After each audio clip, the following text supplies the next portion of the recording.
Hello everyone. आज हम आंकलन कार्य पत्र करेंगे 5।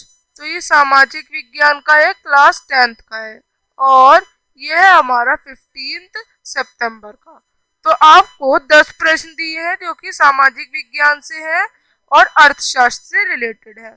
तो इसमें एक प्रश्न 1 अंक का है और ये बहुविकल्पीय प्रश्न है, एमसीक्यू टाइप प्रश्न है और पेन या पेंसिल से आपको इनके सर्कल में कलर भरना है जो सही है। पहला, निम्नलिखित में से कौन सा प्राथमिक क्षेत्र का हिस्सा नहीं है? तो कौन सा प्राथमिक क्षेत्र का हिस्सा नहीं है, आप लोग बताएं कौन सा नहीं है। यहाँ पे बैंकिंग नहीं है। बैंकिंग हमारा कौन से क्षेत्र का होता है? द्वितीयक क्षेत्र। ये होता है हमारा दूसरा क्षेत्र। तो निम्नलिखित में से कौन सा मनरेगा 2005 के बारे में सत्य नहीं है? 100 दिन के रोजगार की गारंटी सही है। सरकार द्वारा रोजगार उपलब्ध नहीं कराने पर बेरोजगारी भत्ते का प्रावधान सही है। गांव या आसपास के गांव में रोजगार भी मिल जाता है सही है, पर 1/4 रोजगार महिलाओं के लिए आरक्षित है, ये गलत है, ये नहीं होगा हमारा। तो सी को टिक करेंगे। अब आगे बता रखा है कौन से किस क्षेत्र का है। तो कृषि प्राथमिक क्षेत्र का है, संचार तृतीयक क्षेत्र का है, चीनी द्वितीयक क्षेत्र का है। तो कपड़ा कौन से क्षेत्र का होगा? तो कपड़ा होगा हमारा द्वितीयक क्षेत्र का। निम्नलिखित में से कौन सा सही सुमेलित नहीं है? कौन सा सही पेयर नहीं है? कौन सा ग्रुप सही नहीं है?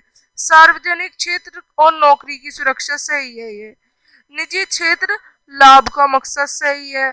संगठित क्षेत्र और निश्चित काम के घंटे ये भी सही है कि एक निश्चित टाइम होगा। अब असंगठित क्षेत्र नौकरी की सुरक्षा, तो ये गलत है। अब आगे बढ़ते हैं। सार घरेलू उत्पाद जीडीपी इनमें से कौन से क्षेत्र में एक वर्ष में उत्पादित अंतिम वस्तुओं और सेवाओं का मूल्य रखता है? तो कौन से क्षेत्र का? प्राथमिक क्षेत्र का, हाँ रखता है। तृतीयक क्षेत्र का ये भी रखता है और द्वितीयक क्षेत्र का ये भी रखता है। तो उपरोक्त सभी आपका सही होगा। अब अगला, कृषि में आवश्यकता से अधिक लोग हैं। जैसा कि हम सभी जानते हैं, हमने पालमपुर वाले चैप्टर में भी पिछली बार पढ़ा था, पिछले साल, की बहुत अधिक लोग हैं कृषि में। आधे से ज्यादा जनता जो है हमारी वो कृषि में है और इसी की वजह से कृषि में काम नहीं होता ज्यादा, तो वे अल्प रोजगार हो जाते हैं। अब इस तरह की रोजगारी, जो इस तरह की बेरोजगारी होती है, क्या कहलाती है? प्रच्छन्न बेरोजगारी। काम होते हुए भी बेरोजगार है लोग। अब आगे 7वां, अब आपको यहाँ पे कथन और एक कारण दिया है। तो आप सब जैसा कि जानते हैं आपके 4 सेम विकल्प रहते हैं। तो कथन और कारण दोनों सही है और कारण कथन की सही व्याख्या है।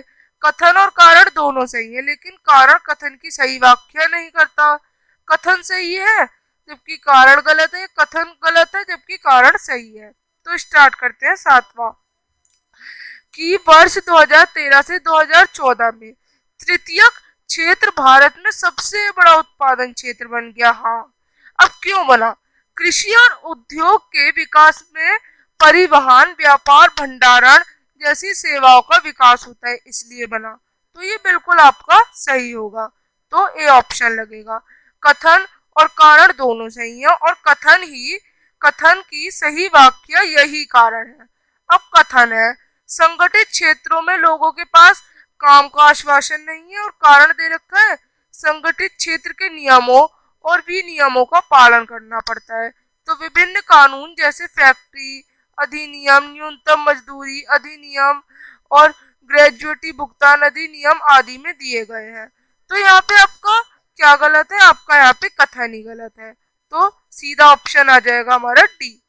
अब 9वां, प्रत्येक क्षेत्र में उत्पादित अंतिम वस्तुएं और सेवाओं का मूल्य को सफल घरेलू उत्पाद में जोड़ा जाता है। हाँ, अंतिम माल के मूल्य से पहले ही मध्य स्थल का मूल्य शामिल है जो अंतिम माल का उत्पादन करने के लिए उपयोग किया जाता है। तो यहाँ पे इसका कारण सही है। कथन और कारण दोनों सही है और कथन ए के लिए कारण आर जो है वो सही है। तो ए आ जाएगा। अब कथन है, असंगठित क्षेत्र की विशेषता है छोटी और बिखरी हुई इकाइयां की जो सरकार के नियंत्रण से बाहर है। तो कारण असंगठित क्षेत्र में रोजगार सुरक्षित है। तो यहाँ पे आपको कारण गलत दिया है, तो आपका क्या ऑप्शन आएगा यहाँ पे? आपका यहाँ पे ऑप्शन आएगा सी। तो इसी के साथ ये वर्कशीट हमारी खत्म होती है। अब हम मिलेंगे नेक्स्ट वर्कशीट के साथ, तब तक के लिए बाय।